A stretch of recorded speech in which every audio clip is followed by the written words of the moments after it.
decía, la razón por la cual me enfoco mucho en lo teórico es porque yo insisto que debe de haber una base escritural con la cual nosotros podemos presentar una defensa, como dice Pedro, con sabia mansedumbre. Esto que yo les voy a enseñar, muchas personas van a refutarlo. A mí me han acusado de loco. Y eso es normal. Lo que necesito que ustedes entiendan es que ustedes no deben de quebrarse la cabeza de querer quedar bien con ellos. La mayoría de la gente no tiene la fe, porque la fe es don de Dios para que nadie se jacte. Nadie puede tener fe por sí mismo, porque la fe es una cualidad espiritual. Entonces la palabra dice que la fe es don de Dios para que nadie se jacte. Se lo voy a enseñar para que vean, porque hay varios versículos que nos hablan sobre la fe. Y ustedes tienen que entender por qué ustedes tienen fe y por qué otros no.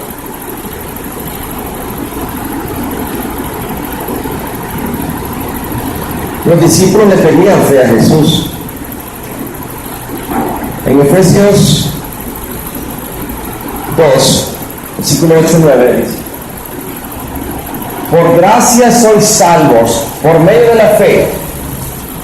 Y esto, la fe, no de vosotros, no la gracia, que la gracia de por sí no es de nosotros. La fe es don de Dios. Y después dice, no por obras, para que nadie se glorie. Entonces, si la fe es don de Dios, Jesús tenía la razón cuando él dijo, nadie puede venir a mí, al menos que el Padre me traiga a mí. Eso está en Juan 8. Nadie puede venir a Jesús al menos que el Padre lo haya elegido para tener la fe. Le puedo enseñar otro versículo.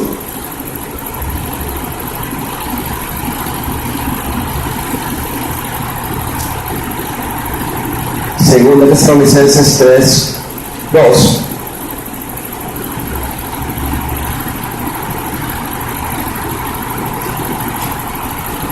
Y para que seamos librados de hombres perversos.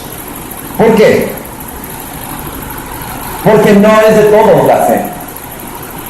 Vamos a tener que orarle al Padre que nos libre de gente perversa que se va a venir contra nosotros para perseguirnos, simple y sencillamente porque no tienen la fe que nosotros tenemos.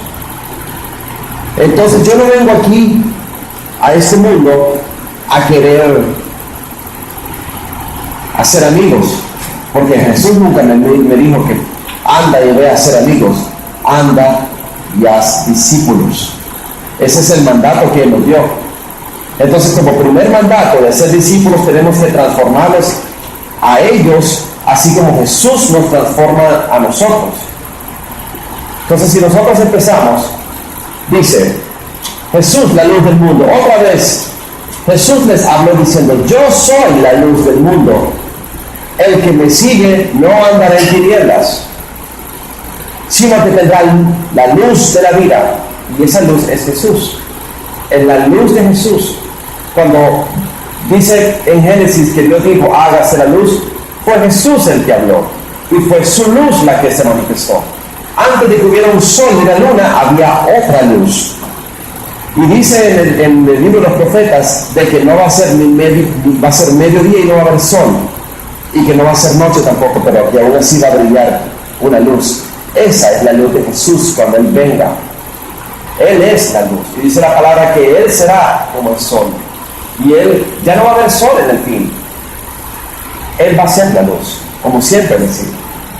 Entonces los fariseos le dijeron, tú das testimonio acerca de ti mismo, tu testimonio no es verdadero. Y respondió Jesús, aunque yo doy testimonio acerca de mí mismo, mi testimonio es verdadero, porque sé de dónde he venido y a dónde voy. ¿Se acuerdan que le dije ayer? Ustedes van a entender de dónde vinieron y hacia dónde van después de este curso. Él sabe de dónde ha venido y Él sabe dónde va. Pero vosotros no sabéis de dónde vengo ni a dónde voy. Vosotros juzgáis según la carne, yo no juzgo a nadie. Y si yo juzgo, mi juicio es verdadero, porque no soy yo solo, sino yo y el que me dio el Padre. Jesús está declarando una vez más que Él no solamente es Él y el Padre en uno mismo. Y en vuestra ley está escrito que el testimonio de dos hombres es verdadero. Yo soy el que doy testimonio de mí mismo.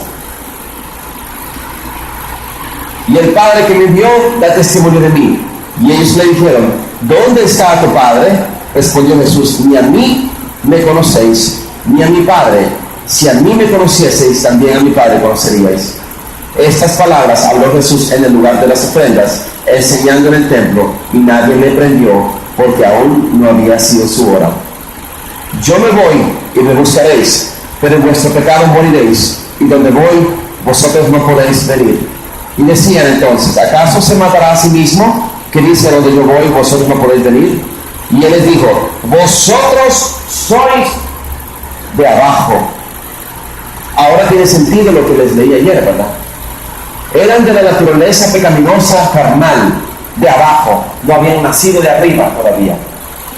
Vosotros sois de abajo, yo soy de arriba, vosotros sois de este mundo, yo no soy de este mundo. Estas palabras cobran completamente un diferente sentido después de lo que hablamos ayer. Por eso os dije que moriréis en vuestros pecados. ¿Sustituyen pecado por demonio? Moriréis en vuestro carne de pecado, o en vuestros demonios que habitan en vuestra carne. Porque ¿qué sucede cuando nosotros dejamos de vivir y pasamos nuestro espíritu al umbral de la luz, al otro lado? Todos los demonios que están en nuestra carne y en nuestra alma, ahí nos llevan del cuello al infierno. Por eso un hombre y una mujer que dice ser hombre de Dios o mujer de Dios debe de estar limpio de demonios, porque esos demonios que usted no pudo sacarse son los que van a luchar contra usted para llevárselo hacia el Seol. Y miren lo que dice aquí. ¿Tú quién eres? Entonces Jesús le dijo, lo que desde el principio os he dicho. Y todo esto es porque ellos nunca entendían que Él les estaba hablando de Él mismo y del Padre. Solo los que creyeron entendieron. La mayoría no entendieron.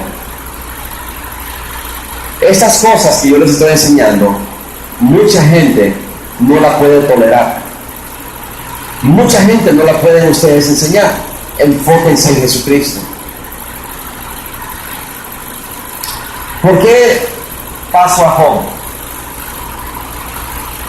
Job era perfecto en todos sus caminos.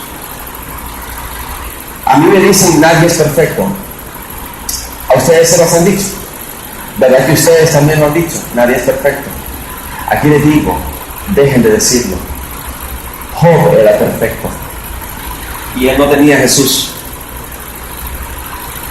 ¿Cómo es que Job sí puede ser perfecto si no tenía el Espíritu Santo? ¿Por qué es importante entender a Job? Porque dice la palabra que Job era perfecto.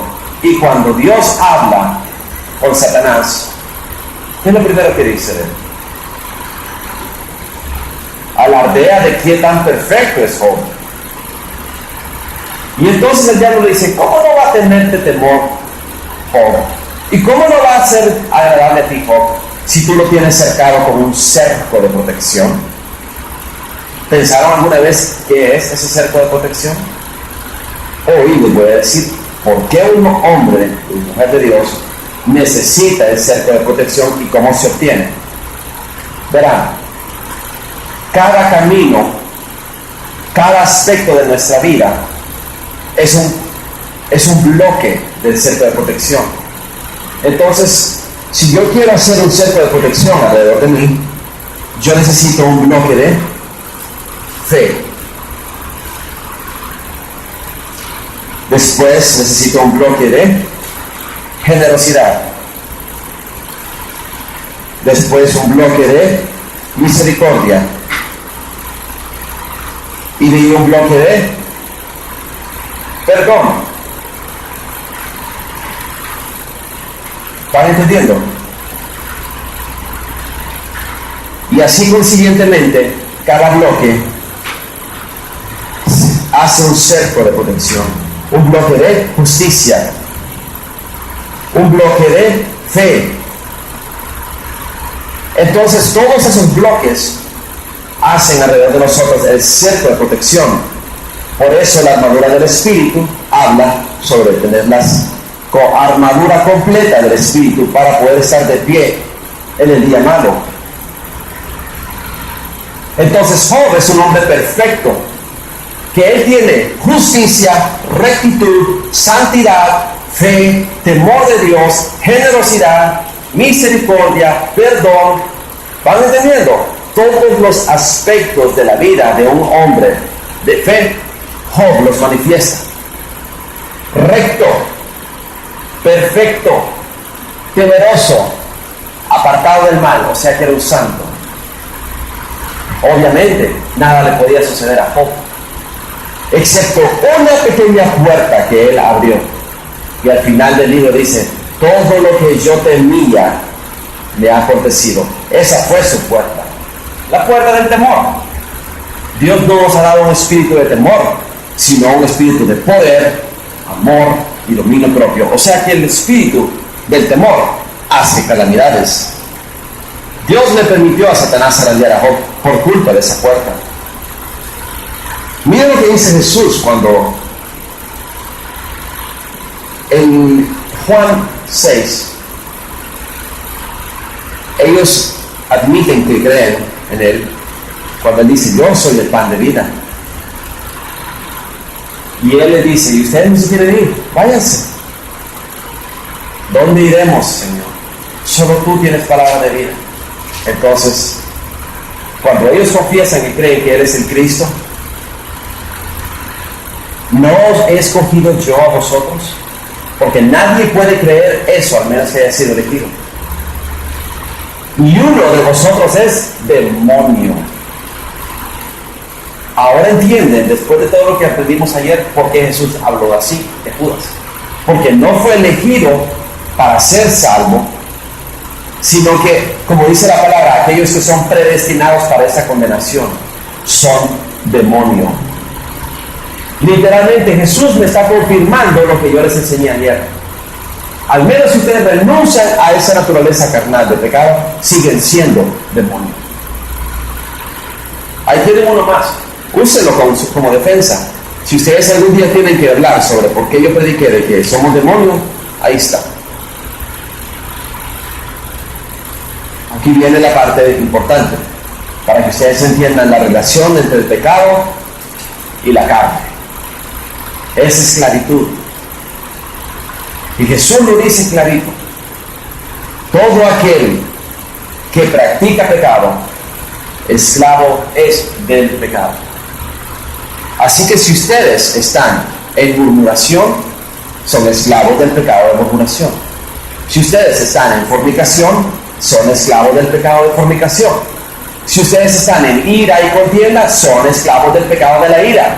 Yo cuando le hablé a un hermano en Cristo, porque yo tenía un pésimo carácter, el carácter del demonio, decía todo el mundo, y yo me jactaba de eso.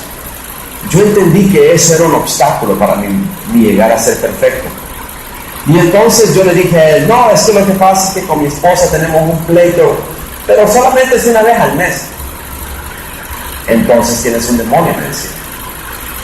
No, hermano, lo que pasa es que ella me saca de mis casillas y ella me pega por lo mismo hasta que yo exploto, pero es una vez al mes. Entonces tienes demonio, me decía. Porque yo te voy a explicar algo. La palabra dice, airaos, pero no pequéis. Ustedes pueden enojarse, pero no pueden explotar en ira. Cuando ustedes ya gritan, cuando ustedes ya se enojan y su relación con la persona se afecta por causa de ese enojo, la palabra dice, el que se enoja contra su hermano es homicida. Yo no lo dije, la palabra lo dice. ¿Saben dónde lo dice, verdad? Está en 1 de Juan. Todo aquel que aborrece a su hermano es homicida. Y sabéis que ningún homicida tiene vida eterna permanente en él.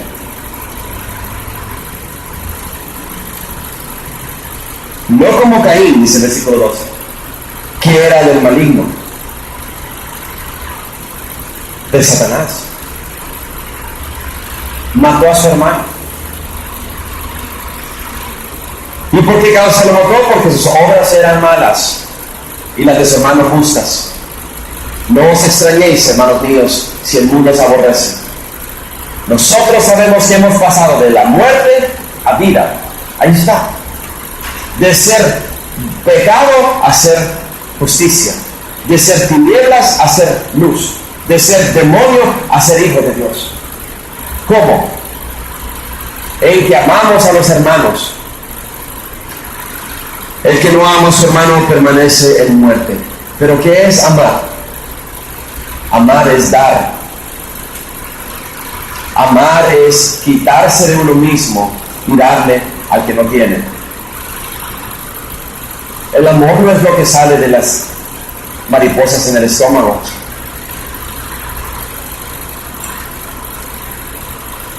De tal manera amó Dios al mundo que dio a su único hijo. Y no hay amor más grande, dice Jesús, que aquel que da la vida por su hermano. Pero el que no da la vida por su hermano, ¿qué está haciendo? Lo aborrece y lo mata, es un asesino. Solo hay dos naturalezas. O son de naturaleza de Dios que ama, o son de naturaleza del diablo que aborrece. Este es el versículo más importante para mí en la liberación. Aquí encapsula Jesús todo.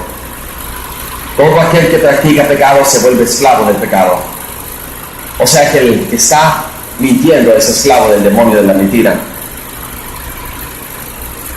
No hay de otra. Es importante que entiendan. Juan 8:34 lo dice, porque mucha gente cree que no tienen demonio. Caen de la boca con eso. Todos tienen demonios. Ahora Romanos 6 cobra una nueva forma de entenderse. ¿Qué pues diremos? ¿Perseveraremos en el pecado para que la gracia abunde? De ninguna manera. Porque los que hemos muerto al pecado, ¿cómo es que aún vivimos en él? Los que ya no tenemos esa naturaleza, ¿cómo es que seguimos haciendo lo mismo que hace esa naturaleza? ¿Quiénes vuelan? Los pájaros. Nosotros caminamos. Para poder llegar a volar tendríamos que ser pájaros. ¿Quiénes hablan? ¿Los perros o los hombres? Los hombres hablan. Los perros ladran. Conforme a su naturaleza, así se comporta la criatura. ¿O no sabéis que todos los que hemos sido bautizados en Cristo Jesús hemos sido bautizados en su muerte? Porque somos sepultados juntamente con él para muerte por el bautismo, a fin de que como Cristo resucitó de los muertos para la gloria del Padre, así también nosotros andemos en vida nueva. Esa es la clave, vida nueva. No podemos seguir haciendo las mismas cosas que hacíamos cuando andábamos en el mundo, cuando venimos a Cristo. Porque si fuimos plantados juntamente con él en la semejanza de su muerte, así también lo seremos en la de su resurrección, sabiendo esto, que nuestro viejo hombre fue crucificado juntamente con él. Nuestra carne puede ser crucificada, el demonio no. Para que el cuerpo del pecado sea destruido. ¿Ahora entienden qué significa cuerpo del pecado? Significa que su cuerpo no proviene de Dios, proviene del pecado, proviene del demonio, es engendro del demonio. Por eso se comporta como demonio, por eso quiere hacer lo que el demonio quiere hacer, y entre los dos hay una relación infatuada de amor. Ustedes tienen que matar esa naturaleza, sofocarla. Después vamos a hablar sobre cómo se hace eso. Y dice, a fin de que no sirvamos más al pecado. Y después dice, porque el que ha muerto ha sido justificado del pecado. Y si morimos con Cristo, creemos que también viviremos con él. Este es el más importante mensaje de qué fue lo que hizo Jesús exactamente. Si mi hermano Melvin hubiera sido capturado, asesinando a 6 personas y lo encuentran con el cuchillo, con marca de sangre, y encuentran sangre en sus manos, y lo ligan a él por medio del ADN al cuchillo y a las víctimas, y no hay forma de que él se escape, lo sentencian a muerte. Si él llegara a morir en esa sentencia de muerte y por milagro de Dios volviera a resucitar, ¿verdad que el juez no puede decirle: hey, está vivo, ¿qué hace vivo? Mándenlo a matar otra vez? Él ya cumplió su sentencia de muerte. Eso fue lo que Jesús hizo por ustedes. Él cumplió su sentencia de muerte para matar con él su carne de pecado, para que lo único que ustedes tengan que hacer es hacerse acreedores de esa carne nueva, justificada, como matando a ustedes sus deseos carnales. Ustedes tienen la potestad de transformar su naturaleza de pecado a naturaleza de gloria, pero deciden hacer lo contrario, por perezosos, porque es más fácil darle gusto a la carne. Ahora entienden por qué Jesús decía: los que ahora tienen hambre serán saciados, los que ahora lloran reirán, porque Él quiere que nos neguemos los deleites de la carne, para que nuestra carne no nos domine. Ese fue el precio que Él pagó. Ese versículo, porque el que ha muerto ha sido justificado del pecado, eso encapsula el sacrificio de Jesús. Jesús es el abogado defensor que no solamente nos ha conseguido que nos absuelva del crimen, Él tomó nuestro lugar en la silla eléctrica, y lo único que nos pide es que no volvamos a pecar. ¿Se imaginan que un abogado defienda al hermano Melvin en un juicio cuando él está perdido por completo? Y él viene y él negocia con el juez y con el jurado, le dice: yo voy a morir por cambio de él, mátenme a mí. Y en el momento que dice el jurado inocente, el mundo entero se escandaliza por lo que está pasando. ¿Hay un supermercado cerca? Y si el mundo entero se escandaliza, en los 5 minutos de fama que Melvin está disfrutando, que le toman las fotos, él no se fija que por detrás de la corte se llevan a ese abogado enchachado. Eso fue lo que Jesús hizo. Y ustedes tienen que entender ese sacrificio para que entiendan por qué Él les está explicando: el que ha muerto ha sido crucificado del pecado. ¿Por qué vamos a volver a embarrarnos con el pecado? Si hemos muerto, si ya cumplimos la condena, ¿será posible que ese desagradecido, malagradecido, después de que el abogado lo defiende y va a la muerte por él, se atrevería a pecar y a matar a otros 6? Eso es lo que ustedes están haciendo. Exactamente eso. Por eso viene el juicio sobre la casa de Dios. Y es necesario que el juicio comience primero en la casa de Dios. Porque aquellos por el cual Él vino a morir y a redimir insisten en seguir infatuados con el pecado. Procurad la paz con todos y la santidad, sin la cual nadie verá a Dios. Porque si sigues pecando, todavía estás en esa naturaleza de pecado. Eres demonio. ¿Por qué insisto en esto? Insisto en esto porque nadie que anda en pecado puede echar fuera demonios. Nadie. Y hay un pequeño periodo de gracia que van a tener ustedes a partir de que yo ore, que reciban el fuego del Espíritu Santo y yo les ceda mis dones, o les ceda el poder del Espíritu que Dios me ha dado y se los regale. Y yo le voy a decir a mi Padre: Padre, quítale lo que es mío y dáselos, aunque nunca más lo vuelva a ver. Quítamelo y dáselos. Qué triste sería que mi padre me hiciera caso y me quitara lo mío y se lo diera a un vil, sucio masturbador. Y que yo perdiera toda mi buena semilla del Espíritu y que la desperdiciara en un saco roto. Aquí viene la advertencia para ustedes, una vez más. Los dones del Espíritu son irrevocables. Una vez que Dios los da, no los quita. Así que no sofoquen la llama del Espíritu con demonios, no contristen al Espíritu Santo, no desobedezcan el mandato de Dios y vivan en santidad, porque recibieron todo el paquete y le deben a Él todo.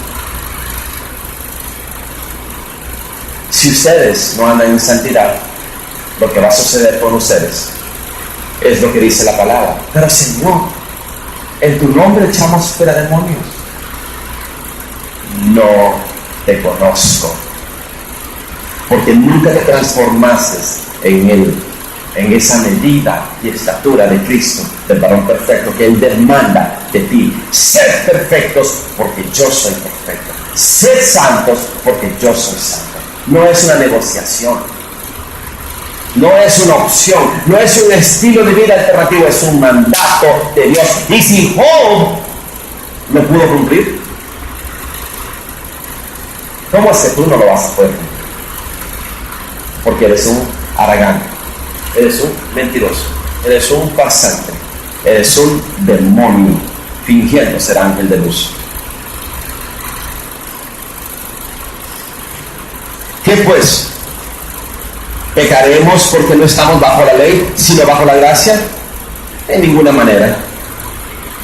¿No sabéis? Aquí está el otro versículo importante. Miren eso.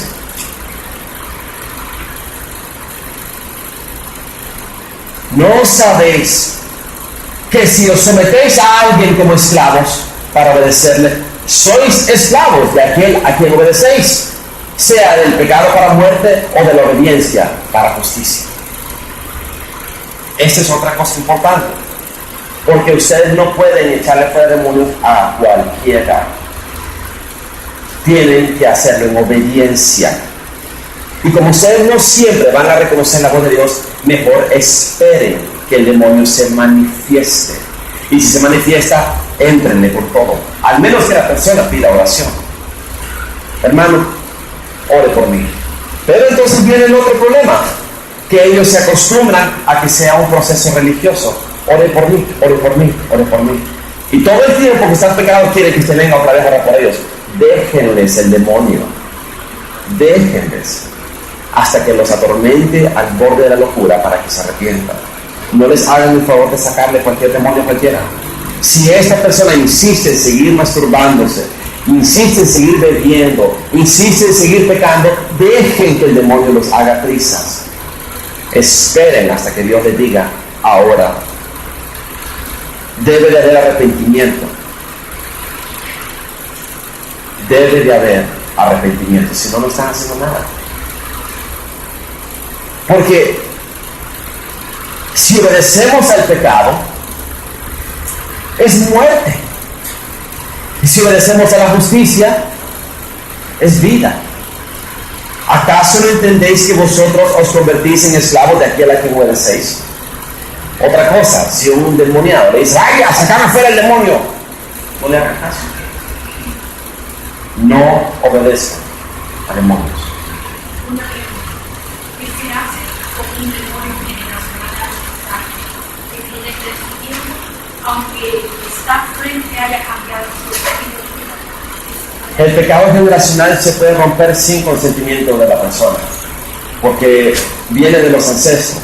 Es un espíritu.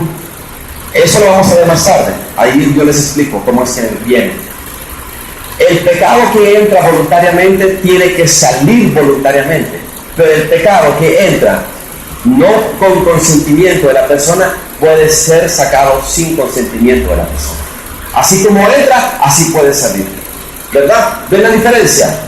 ¿Cómo entra el demonio? Es clave para saber cuál es su derecho legal.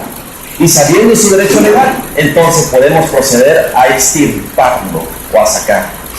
En el caso de los demonios generacionales o maldiciones generacionales, el bebé no eligió ser maldito. El bebé es víctima de algo ajeno a sí mismo. Por lo general, a mí me ha sucedido que cuando un niño tiene menos de 5 años y manifiesta demonio o actitudes de demonio, es la madre la que está poseída, no él. Pero el demonio, por medio del cordón umbilical, afecta al niño. Entonces hay que cortar el cordón umbilical entre la madre y el niño. Son cosas que el Señor a mí me ha enseñado y no están en la Biblia. No se las puedo demostrar bíblicamente. Pero en el ensayo de la prueba y del error y la enseñanza, la escuela de la disciplina del Señor, Él nos termina de enseñar lo que Jesús mismo dijo. No todo se los puedo decir ahora porque no todo lo pueden soportar, pero el Consolador, Él os enseñará todas las cosas. Y también lo dice 1 Juan: vosotros tenéis la unción del Santo, y el Santo que mora en vosotros os enseña todas las cosas. Entonces tienen que aprender a escuchar a Dios, porque no existe un capítulo de la Biblia que explique cómo echar fuera demonios. No hay nada en la Biblia, solo relatos de cómo los apóstoles y los discípulos tenían fe para hacerlo. Y hay un relato en específico que les voy a enseñar ahorita. Y a medida que el Señor me vaya recordando, Lucas 9, versículo 50.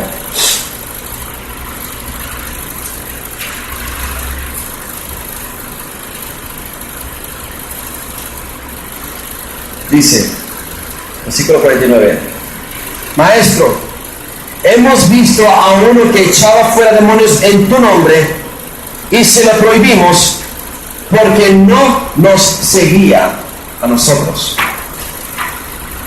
Eso va a pasar con ustedes también. Hace poco les estaba contando a mis hermanos una anécdota de un hermano que me contó algo que me horrorizó.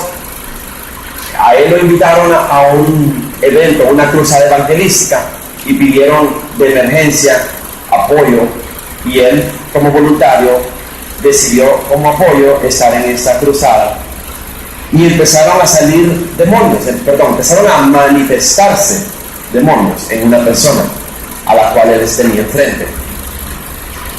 Y dice que él empezó a echar fuera el demonio, pero que llegaron los otros líderes o edecanes o no sé cómo que se llaman, ujieres, y lo cercaron, le dijeron no lo haga, y le dijeron que se fuera. Lo sacaron porque él quería insistir. Pues resulta ser que esas personas que le habían dicho que dejara de echar fuera el demonio, puso su rodilla sobre el pecho del demoniado y le dijo al demonio: te ordeno en el nombre de Jesús que vuelvas a entrar en él. Jamás en mi vida me imaginé que alguien iba a hacer eso. Pero hay iglesias que prohíben que se saquen los demonios. Hay iglesias que lo encuentran ofensivo. Hay iglesias que cuando se manifiesta el demonio mejor se lo llevan al sótano o se lo llevan afuera. Sacan a la persona pero no sacan el demonio. ¿Por qué? Habría que preguntarles a ellos, porque Jesús me manda a hacer lo contrario. Y dice: y se lo prohibimos porque no seguía con nosotros. No nos seguía, no era parte de nosotros. ¿Pero por qué? Eso es lo que va a pasar con ustedes. Cuando ustedes vayan a una iglesia, o por la culpa de que vinieron aquí, y van a recibir la unción, y van a empezar este demonio, capaz las expulsen de la iglesia donde están yendo. A lo mejor el mismo pastor no tiene la autoridad y la santidad para echar fuera un demonio, porque todo se gira alrededor de la rectitud y la justicia que practican y la santidad. Eso es todo. Si ustedes practican la justicia y practican la rectitud y la santidad, se fueron ilícitos cuesta abajo. Es fácil. Donde vayan, van a tener éxito y victoria. Donde yo me le pongo enfrente a un demonio y se manifiesta, es mío. No he perdido una batalla. Se lo estoy diciendo con toda sinceridad. Pero eso se debe a mi rectitud y a mi santidad y a la justicia que practiqué desde el principio. Eso es lo más importante. No que ustedes tengan suficiente fe, porque eso no basta. Ahora miren lo que dice. Nadie, no se lo prohibáis, porque el que no es contra nosotros, por nosotros es. Jesús lo vuelve a decir. El que no es contra mí, es conmigo. Vamos a recordar la otra versión, Marcos. No se lo prohibáis, porque ninguno hay que haciendo un milagro en mi nombre, luego pueda hablar mal de mí.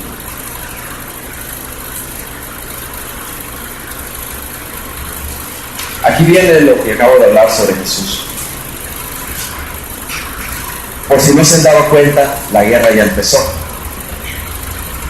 Por si no se han dado cuenta, ustedes están siendo zarandeados por el diablo. Sus hijos, sus hermanos, sus nietos, sus padres, sus abuelos, sus amigos. Todo lo que gira alrededor de ustedes está siendo constantemente bombardeados por dardos del maligno. Y cuando empiecen a enseñarles cómo operan los demonios, van a entender qué tan grave es. Y todo este tiempo ustedes se han estado dejando. Es más, los han estado ayudando. Cada uno de ustedes es culpable de su situación actual. Son puertas que ustedes mismos han abierto. Son pecados que ustedes mismos no han renunciado y ustedes mismos no han querido enfrentar. Entonces el demonio tiene un picnic con ustedes. Traten de entender qué tan grave es la situación, porque no solo su alma está en peligro. Si son madres, las almas de sus hijos están en peligro. Si son esposas, las vidas de sus esposos están en peligro. Esto no es un juego, es una guerra. Y si ustedes no toman armas, el diablo las va a tomar y los va a matar. Los demonios vinieron a qué? A matar, a robar y a destruir. Y no descansan, no se cansan. Las 24 horas del día, ellos están constantemente matando, robando y destruyendo todo lo que viene de Dios. Sus oraciones.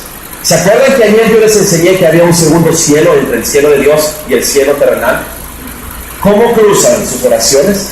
La mayoría de las veces no cruzan. La mayoría de las veces ustedes no saben orar, porque ustedes no entienden que si ustedes siguen el pecado, Dios no va a escuchar sus oraciones. En primer lugar, tienen a Dios como enemigo. Y en segundo lugar, como ustedes no saben llegar directamente a Dios por medio de Jesús, quieren llegar directamente al Padre, sin decir, Padre, vengo ante ti en el nombre de Jesús. Esa es la clave. La mayoría de ustedes saben, Padre nuestro. Entonces sus oraciones no llegan ni siquiera al techo de su casa. Fue Jesús el que por medio del velo de su carne y el derramamiento de su sangre les abrió un nuevo camino para llegar al trono de su gloria y poderse postrar y decirle, Abba, Padre.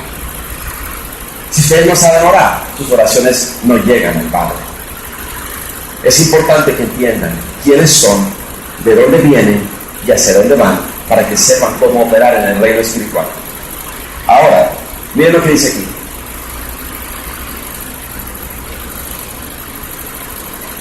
Hablo como humano por vuestra humana debilidad, que así como para iniquidad presentasteis vuestros miembros para servir a la inmundicia y a la iniquidad, así ahora, cuando a partir del momento que nacemos de nuevo, antes, cuando éramos pecadores, le prestábamos nuestras manos y nuestra entrepierna y nuestro estómago y nuestra boca al diablo para hacer iniquidad por medio de ellas. Ahora que nacimos de nuevo, hay que presentarle los mismos miembros que antes eran para pecado, ¿para hacer qué?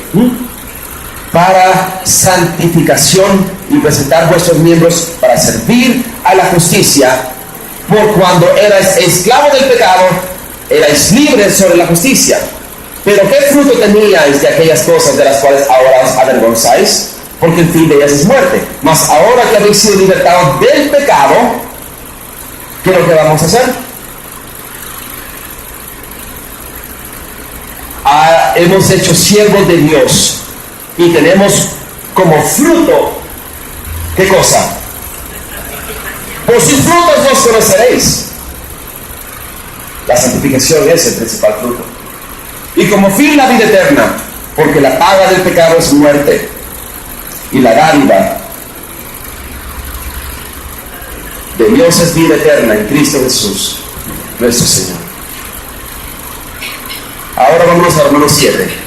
De repente, con todo lo que les expliqué ayer, todo lo que decía Pablo en Romanos 7 tiene sentido.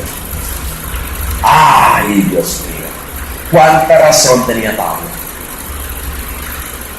Porque lo que hago no lo entiendo, pues no hago lo que quiero, sino lo que aborrezco, eso hago. Y si lo que no quiero, eso hago, apruebo que la ley es buena. De manera que ya no soy yo quien hace aquello, sino el pecado que mora en mis fibras de mi carne. El demonio que soy yo y los demonios que hay en mi carne, ellos me obligan. Yo sé que en mí, esto es, en mi carne no mora el bien. Entonces, ¿qué mora? Los demonios. Porque el querer el bien está en mí, pero no el hacerlo. Porque no hago el bien que quiero, sino el mal que no quiero, eso hago. Y si hago lo que no quiero, yo hago, ya no lo hago yo, sino el demonio que mora en mí. Así que queriendo yo hacer el bien, hallo esta ley, que el demonio está en mí. Yo puedo cambiar esas frases y las letras, y nadie me puede llamar hereje, porque yo entiendo lo que Pablo está diciendo. El pecado es sinónimo de demonio, el mal es sinónimo de pecado. Pero veo otra ley en mis miembros, que se revela contra la ley de mi mente. ¿Por qué? Porque la mente es el alma, y el alma está ligada a la carne. Y la carne y la mente, o sea el alma, se aliaron contra tu espíritu. Y que me lleva cautivo a la ley del pecado que está en mis miembros. ¿Viste? Tu mente te traiciona. Tu alma te ha traicionado. Es una ramera. Ponle en orden. No confíes en tu alma. Ay, pero hermano, en serio, siento cuerda. Esa es tu alma. Alma, estate quieta, te callas. Aquí mando yo, no tú. Tu alma no eres tú. Tu espíritu eres tú. Tu alma es el demonio que habita en ti, que todavía no ha sido transformado en la naturaleza de justicia, sino que sigue siendo naturaleza de pecado. ¿Y tú le das el timón a eso? ¿Dejas que esa cosa conduzca? Por razón estás como estás. Salva tu alma. ¿Cómo? Quitándole la autoridad. Que no sea tu alma la que mande. Miserable de mí, ¿quién me librará de este cuerpo de muerte? Ahora entendiste. Yo quiero que ustedes entiendan. Gracias, gloria a Dios, por Jesucristo. Gracias, Jesús. Así que yo mismo, con la mente sirvo a la ley de Dios, más con la carne a la ley del pecado. La mayoría de los cristianos que leen eso tratan de decir que Pablo era un pecador. Pero ahora que yo les expliqué ayer quiénes somos y para dónde vamos, entienden por qué Pablo hablaba de esa manera. Ahora vamos a irnos a entrar a la enseñanza del alma. Ayer yo quise dibujar un diagrama. Decidí mejor hacer.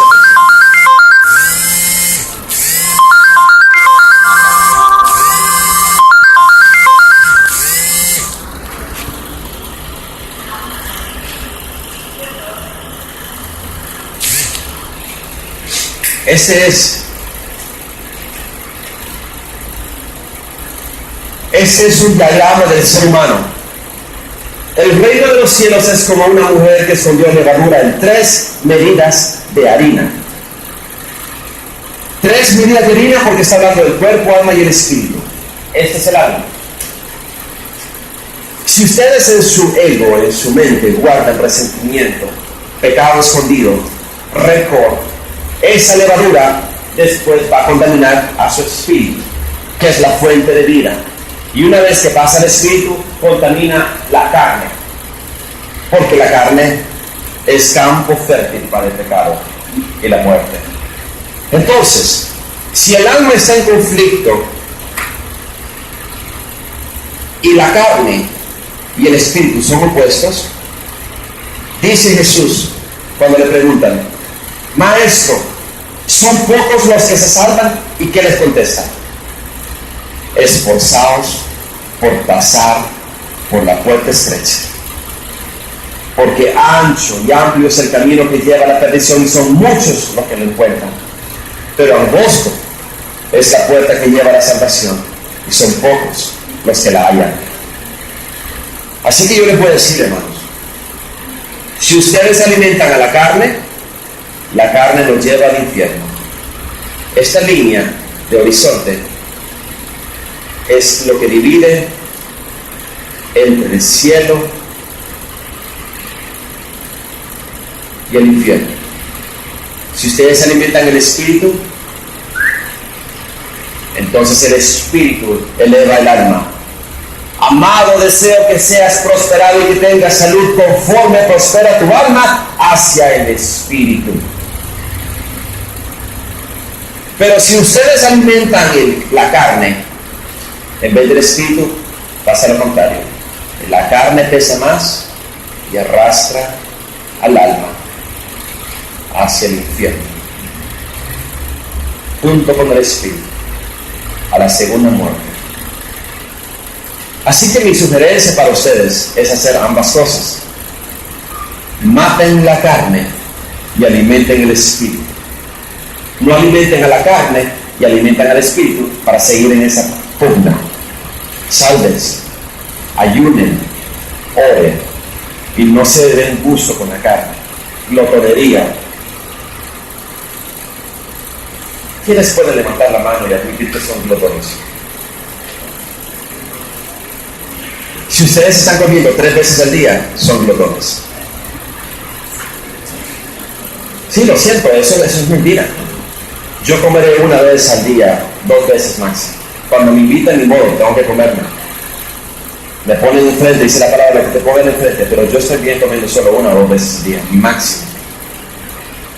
Yo a veces como solo 1 vez cada 3 días. Y estoy bien, flaquito, pero estoy bien. No tengo problemas de salud. Porque ustedes se acostumbraron a ser como el mundo les dice. Y el problema de eso es que cuando vengan los días malos y no haya que comer, ustedes van a agarrarse del pelo buscando qué comer. Se están mal acostumbrando a ser glotones y alimentan la carne, no al espíritu. ¿Cuántas veces al día comen? El doble veces oren. Es un buen intercambio. Es en serio, hermanos. Esforzaos por pasar por la puerta estrecha significa algo. Pónganle atención a eso. ¿Alguien tiene preguntas? Sí.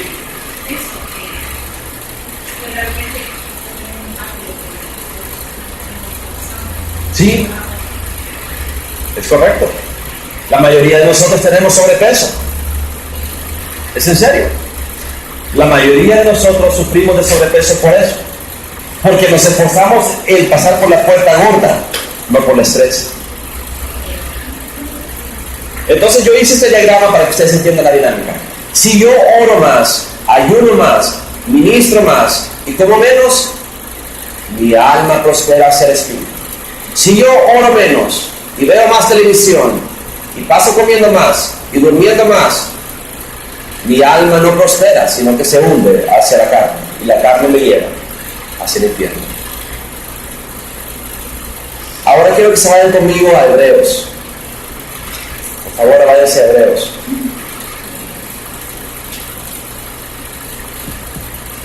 Hebreos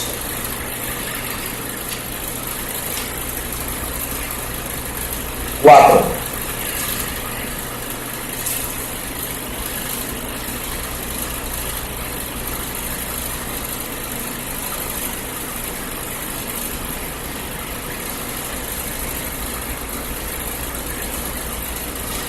Versículo 12, por favor.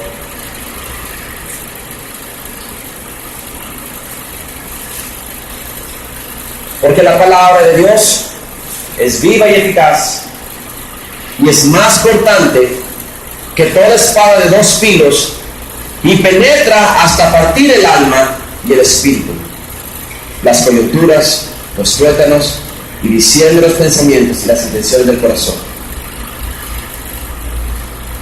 Les voy a enseñar la otra parte de la enseñanza.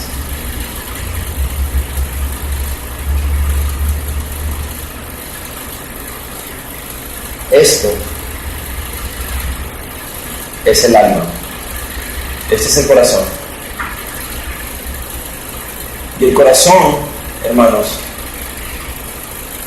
está compuesto de dos partes: alma y espíritu. Y dice ahí que la palabra es viva y eficaz, y es más cortante que toda espada de dos filos, que penetra ¿hasta dónde?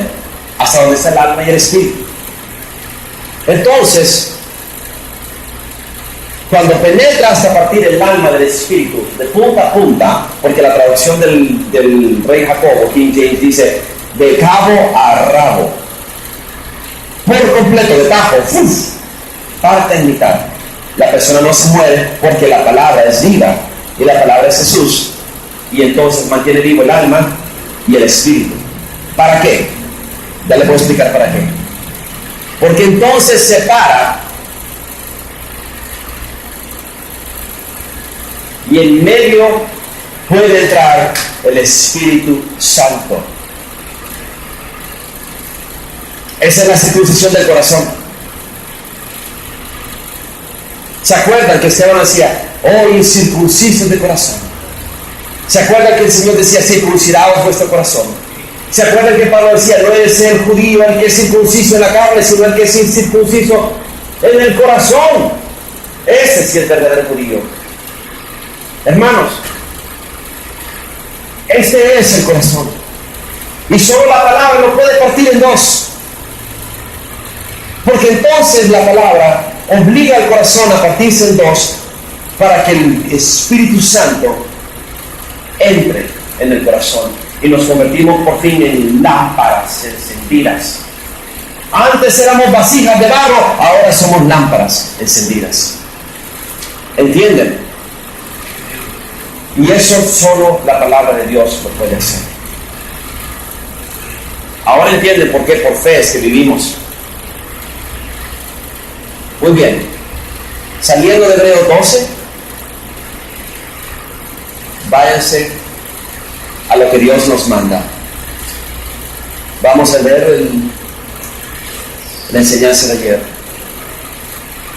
No contendrá mi espíritu con el hombre para siempre, porque ciertamente él es carne, lo opuesto.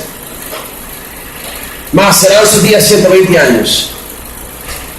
Ahora miren el ministerio de Jesús.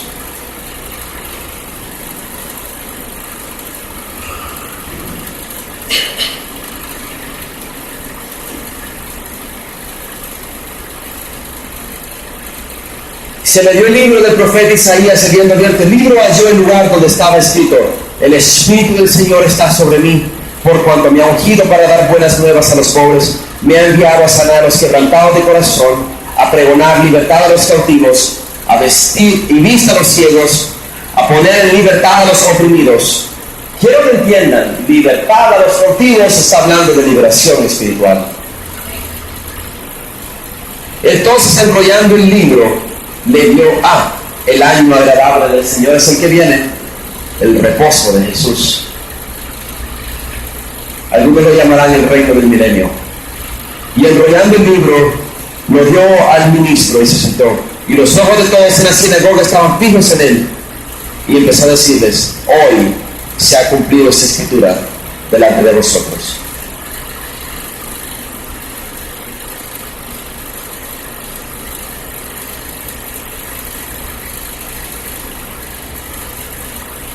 Y respondiendo Jesús le dijo: id y haced saber a Juan el Bautista lo que habéis visto y lo que habéis oído.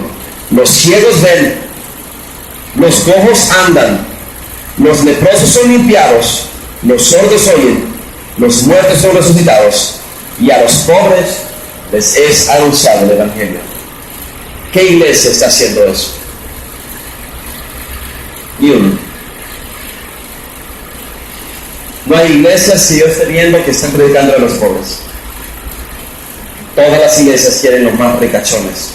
Le predican a políticos, a empresarios, a millonarios, porque quieren los diezmos. Las ovejas solamente son lana para ellos. Han dejado a un lado al pobre. Muy bien. Vamos a empezar a ver a los espíritus. Ya es tiempo de que empecemos la enseñanza, la parte buena. Muy bien. Isaías 61. A ordenar que los afligidos de Sión se les dé gloria en lugar de ceniza. Está hablando de restauración. Óleo de gozo en lugar de luto. Porque ya nosotros ya no vamos a llorar por los muertos. Los que estamos en Cristo Jesús vamos a darle bienvenida a la muerte, porque sabemos que es hacia el nuevo mundo, hacia la nueva vida, la vida eterna. No es muerte. Y después dice, manto de alegría en lugar de espíritu angustiador. Dice espíritu angustiado, pero en realidad dice espíritu angustiador. ¿Quién de ustedes está sufriendo por ese espíritu angustiador? Ese espíritu de tormento, de aflicción, de estrés. No. Sí. Ese espíritu somete las almas. Ese espíritu obliga a que ustedes no puedan ser fáciles de llevar. Ese espíritu hace que ustedes sean personas desagradables. En vez de ustedes ir a hallar paz, son una bomba de tiempo, porque están angustiados todo el tiempo, porque tienen demasiadas cargas. Y ustedes creen que esas cargas justifican que ustedes se sientan angustiados. No, es un espíritu. Es un espíritu. Espíritu de estrés, espíritu de temor, espíritu de ira, espíritu de contienda, espíritu de celos, espíritu de angustia, espíritu de todo tipo de basura. Son demonios que ustedes no entienden que tienen que echar fuera. Si no están en completa paz, no están en la luz de Jesús. La paz de Jesús es todo. Y el demonio lo sabe, por eso lo primero que va a quitarnos es la paz. Por eso Jesús siempre decía, mi paz os dejo. ¿Por qué decía eso? Ustedes creían que eso era un saludo, que estaba de moda. ¡Hey, qué onda! Mi paz os dejo es todo. La paz de haber perdonado, la paz de haber sido liberado, la paz de haber sido restaurado, la paz de no afanarse por nada. Eso es todo.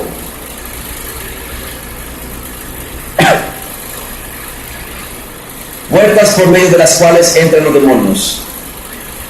Una posesión prenatal. Esa es su respuesta. Maldiciones generacionales. Éxodo 20, versículo 5. Véanlas conmigo. No te inclinarás ante esas imágenes, ni las honrarás, porque yo soy el Señor tu Dios, fuerte, celoso, que visito la maldad de los padres sobre los hijos hasta la tercera y la cuarta generación de los que me aborrecen. Tus abuelos aborrecían a Jesús, seguramente. Si eran católicos, aborrecen al verdadero Jesús. Si eran masones, aborrecen al verdadero Jesús. Si eran mormones o testigos de Jehová, aborrecen al verdadero Jesús. Si eran musulmanes, aborrecen definitivamente a Jesús. Entonces, cuando los padres pecan de esa manera, ¿qué es lo que hace el Señor? Trae maldiciones generacionales hasta la tercera y cuarta generación. Así es así. Y hago misericordia a millares, a los que me aman y guardan mis mandamientos. Si me amáis, guardad mis mandamientos, les decía Jesús. Así que si ustedes dicen que aman a Jesús, muéstrenselo. Haciendo sus mandamientos.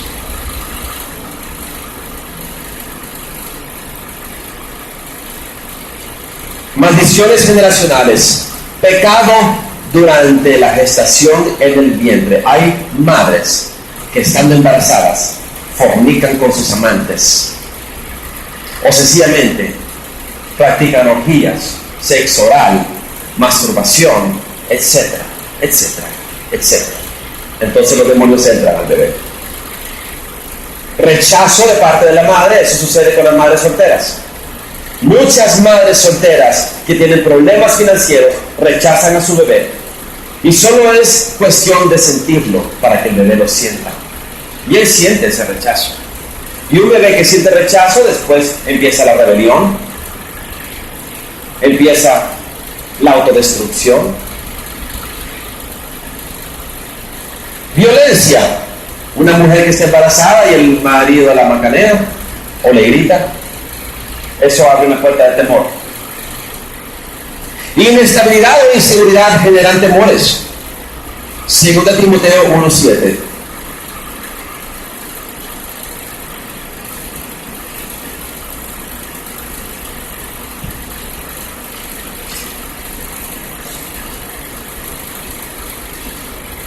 Porque Dios nos ha dado un espíritu de temor.